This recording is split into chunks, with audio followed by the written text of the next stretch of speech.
So, as far as like, I assume when you asked me to look through your blood work, some of it had to do with your natural status. I could be wrong. Of the data provided, okay, something's definitely finicky here, and it looks, not natural. Not natural. All right, what is going on, guys? So we are going to get blood drawn for a little blood work test. So today we are 8 days out from competition. Absolutely insane. So we're just about birthday. And it's my birthday. So we've got a variety of things going on today. 23 years old today.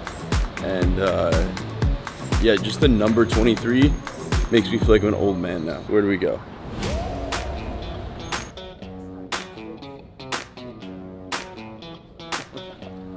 So we just finished up the blood work real quick. Super quick and simple. They wouldn't let me take the camera inside for whatever reason. Allie could not come back there. They were like, Miss Miller, you have to stay put. You can't come back. But easy, quick and simple. Took like 5 minutes. We're gonna go back, and then when the results come in, we're gonna go over all the results in this full video. So let's do it.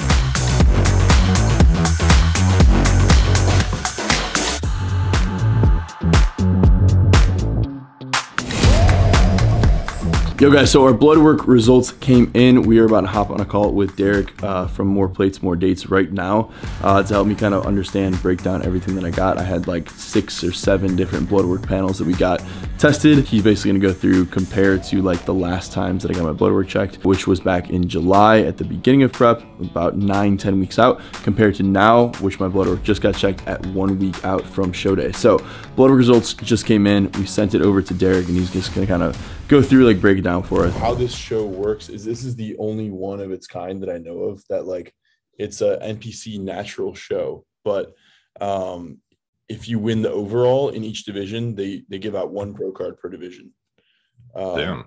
So, but it's the only natural show that does that I know of. I know over in like Europe they have some shows like that where you have to win the overall to get your pro card, and there's like only 3-4 pro cards given out in like the men's category. Yeah, here it's literally a natural show too, so it's like drug tested and everything, I guess. So and then that's to segue into competing against, like, in the IFBB against not drug tested guys, presumably. Yeah. Like, there's no subdivision of natural IFBB yet, is there? No, it's literally if you get your IFBB pro card here, you're in the IFBB. You know what I mean? So this is wow. So this is like a special show specifically for guys who want to prove they have like unique, like, genetic gifts or work harder than the next guy kind of thing. Yeah, and it's a national qualifier and a pro qualifier, so it's weird. So it's like if you get top 2 in your class, you're like nationally qualified.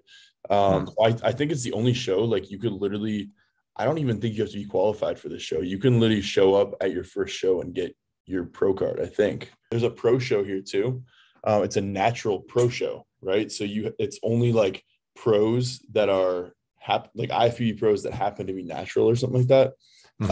And if you win that show, then you go to the Olympia, or you qualify for the Olympia at least. So have you been drug tested yet, or what?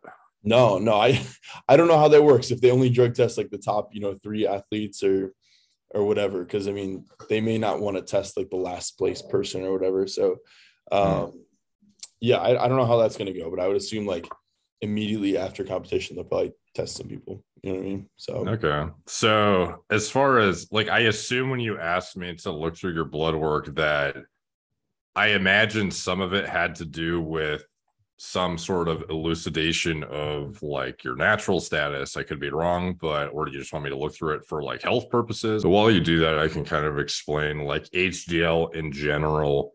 There is a unique suppression of it when guys use anabolics, which in general, when you see guys who are using gear, you'd be hard pressed to find somebody who has like a 50 plus HDL who's using anabolics. So, like, I can say, looking at everything, the full picture, it looks pretty natural.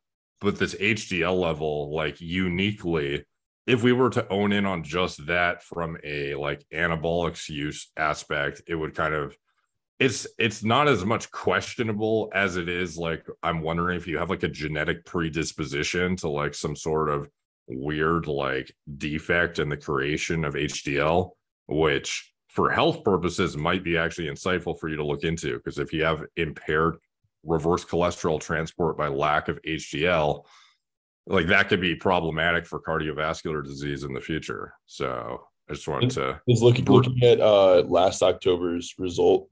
HDL was 42 1 week out. Yeah, interesting, man. Yeah, that's pretty low considering. So it's always low. It's supposed to be above 39, but that's always pretty much at the low end of that.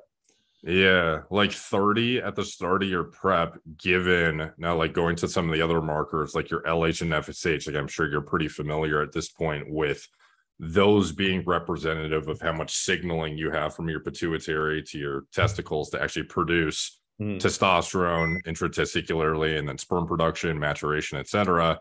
So like those numbers from like a natural endocrine side of things, like you're very, very natural, like high functioning at that, because at the start of your prep, you had like a peaked out LH and FSH and a very high total T at 1061. With that said, like your 30 HDL concurrently at the same time, it's like, just for health purposes, like I would definitely look at getting like a 23andMe genetic test done or something. It's like one of those spit in a tube things, and they give you like your genome. Yeah. You can then cross-reference and see if you have like a family history of something to do with, or even if you had existing blood work from your parents too, that you could see if they have this as well. But it's definitely an outlier, odd thing that I would definitely follow up on. I'm not necessarily saying it's indicative of hormone use necessarily. If that was there with all the other things like low LH and FSH, weird aberrant levels of SHBG, then I might be like, okay, something's definitely like finicky here and it looks not natural. But with your circling to the other levels, we have your SHBG was at 49.9 at the start of prep, and now it's at 58. That's pretty high though, right? Even 49 is like pretty high SHBG, right? Yeah, but it could be a consequence of your total T being so high that your body's trying to to me, the 49.9 given your total isn't like wildly concerning or anything or that high. Like, I would like to see more trends over time to see, what the average is. But I mean, like it doesn't look too concerning for me, given that you have more than enough total production to then allow for enough free test, even with this high number. So like, to me, it's not, I don't know. Like, you could look at some supplementation like boron or some things that manipulate SHBG. Jacob's already got me on some supplementation, bro. He's got me on Tonkat Ali, magnesium, zinc, boron, all that stuff. Your like current SHBG being higher too, like it's pretty in line with the stress your body would undergo during like an aggressive dieting phase. So just for context, like the start of prep July 26th. So that's like you've been prepping for, what is this, like an 8-week prep or something? Well, so I did, like the total prep's like 13 weeks, but I guess I didn't get my blood work tested until about 3 weeks into the prep. Gotcha. I was already cutting down for like 3 weeks when I got the blood work first checked. Okay, but so your SHBG might be a little bit lower naturally than normally too, because you're already 3 weeks into dieting, maybe. So okay, that's not as bad then. What, just out of curiosity, what was like your starting like calorie amount, cardio amount? Like what have you worked your way down to? Yeah, so very start of prep, like the first 2 weeks was probably 35 to 3,600 calories per day. And we just started off pretty much strong with like 5 sessions of cardio. And we literally haven't changed that the whole time. I've had 5 sessions of cardio per week, and I'm literally running. So I'm running 2 miles per day. And I've been doing that the entire time. Like cardio has not increased. So that's been good. And honestly, until about 4 weeks out, I was eating like 3,100 calories, Nice. And then we kind of took a bigger, cut after that, the last 4 weeks, I would say. And now I'm down to like 2,400, something like that. So what's the body weight gone down? Like you're at 213 now or something? Yeah, so I've been around like 212 in the morning now. So that's pretty good for me. Cause like peak bulk, I was 240. But when I really started prep, like I kind of let myself just eat till I was satisfied, just let my like clean things up a little bit. I was probably like 233 when I really started prep. So I'm down, Okay. 20, 21 pounds, something like that, like Hmm. from the very start of prep. So Okay. Yeah. So like for me, seeing some of the like obviously the SHBG going up, your LH and FSH getting cut in half essentially, but are still like well within like physiologic ranges, and then your testosterone getting slashed in half and your free going down quite a bit. Like this is pretty aligned with what you would see in a natural athlete as far as anything like endocrine or metabolic related. So like thyroid, like I can see your T4 is also low now. So these are all things that are typically going to decrease like relatively precipitously when you're like depriving yourself of macro and micronutrients. So it's kind of expected that if you're dipping to like, a deficit of, I don't know, like almost 1,000 calories at this point or whatever it is, like you're going to have a decrease in these hormones. And fortunately for you, you had such a strong baseline with a 1,061 total and LH and FSH at the top of the reference range. Everything was like very, very top tier, I would say, that you getting that suppression of this stuff hasn't like crashed you to the point that you're like a hypogonadal, guy who would be, barely functioning at this point. Like you still look. I still feel great right now. It's like Yeah. obviously you get hungry. It's prep. Like I'm used to eating 4,400 calories a day, 4,600 calories a day in a bulk. So obviously like I get hungry. I know I can eat way more. But overall, like it's manageable. You know what I mean? It's very, yeah, like I would imagine so. Like looking at the blood work, it looks like you're still like obviously you have a free test that is low right now and you have a low T4, but I mean, like for the amount of deprivation plus cardio plus lifting that you're like putting yourself through, it's not like extreme, but it's like relatively proportionally extreme to your natural baseline. And it's kind of, but your numbers still look like good enough to function at a level that's not like, going to be fucking killing yourself to step on stage essentially. yeah. And yeah, the levels look, it's definitely in trend with what I would expect from a natural athlete. The only thing I could say is HDL level, I would definitely do like a genetic test to follow up on that. But yeah, overall, man, looks pretty natural to me. Obviously, we can't say like what happened from July 26th to September 29th in between there. But I mean, like in general, like you could do more blood work next prep if you wanted to get like more of a breakdown of like, I don't know, like a Matt Does Fitness style thing where you do like really intense stuff randomly. That could be like the nail in the coffin if you really cared. But I mean, I would say it's pretty unlikely that your numbers look the way they do during that month. And then shortly thereafter, only 2 months later to now, if you were using like tons of shit or, like to me, this looks pretty natural. So, right.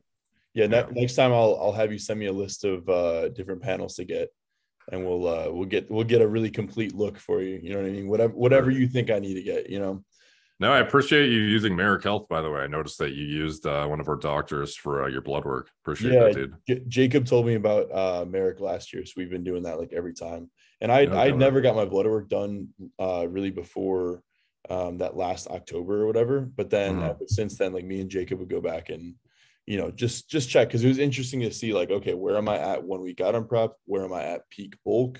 Because I got it tested back in like April too.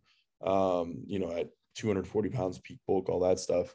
It's just interesting to see how things are changing. And I was gonna say for me, what do you think about the discrepancy between like my total test being very high and my free test being like towards the bottom of the reference range? Like, is that normal?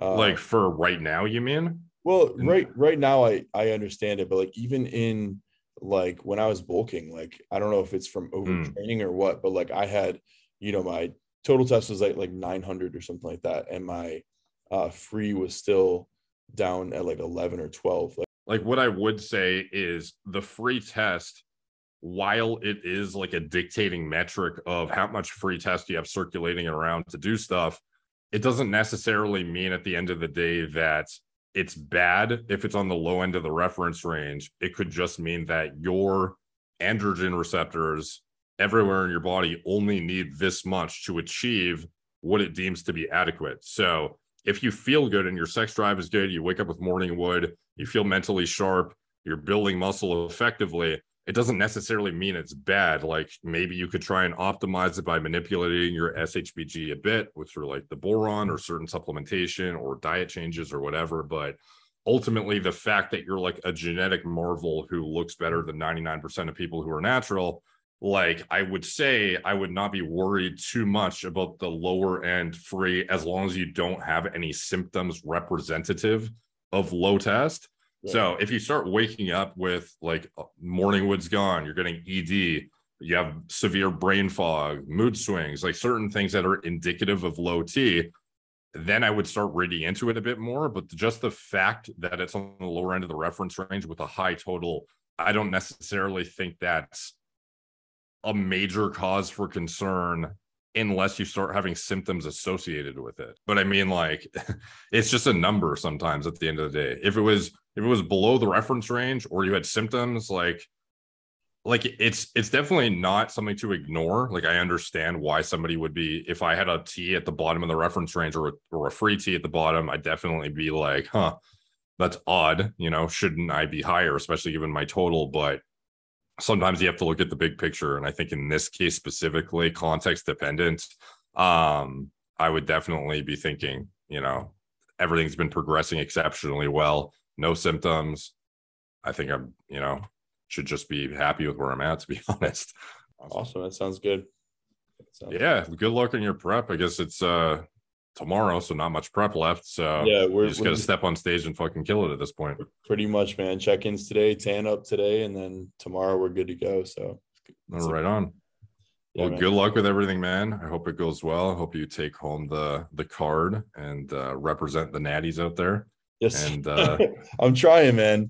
I'm trying. It's funny, people be coming after me and they're like, bro, you're giving false hope to us natties. I'm like, bro, I'm trying to give you guys real hope, not false hope here. Like it's just funny when people actually get mad at me because they think I'm lying that, you know, that intensely. I'm like, bro, like take it easy. I'm really just trying to help you guys out. That's all.